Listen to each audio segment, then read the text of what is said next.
for checking them and check it out now. Yes, back in the day, man, Lil Durk, he was a pole-toting savage. I mean, he smoked on the packs of the ops. He never lacked, all right?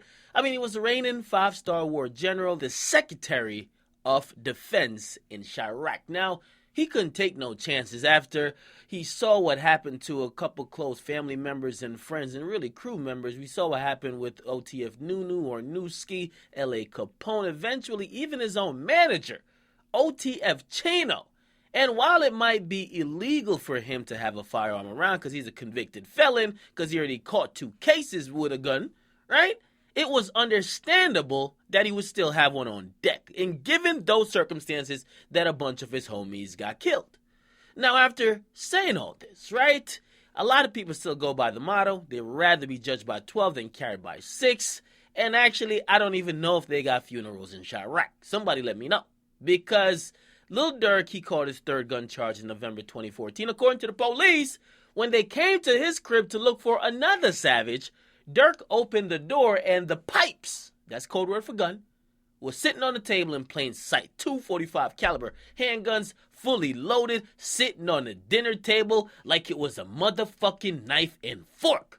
Okay, basically, he's prepared if the ops want to come through for dinner. Believe me, the menu that night would be consistent of somebody getting smoked on.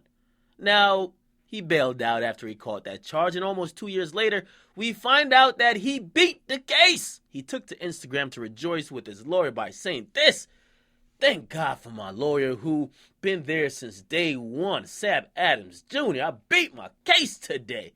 Now I could get to the money and growth of my career and being a father to my kids. Thank you, God, 2 times." Now, this is actually good, man. Lil Durk, to me, has left this type of life behind. Actually, most of these guys who's still alive, they have left it behind. Let's keep it true, right? Lil Durk, Chief Keef, don't get me wrong. You pull up on their mansions in L.A. because they both live in L.A., you pull up on their mansions, you'll probably still get smoked. But they no longer have to be in their crib worrying about if the ops who live next door or next block is coming around for some savage version of trick-or-treating. So, in reality, man, he lives in a very comfortable place now. While he probably still will have guns around, he's still savage. He don't got to be having that paranoia because he lives next to his enemies who wants to kill him, all right?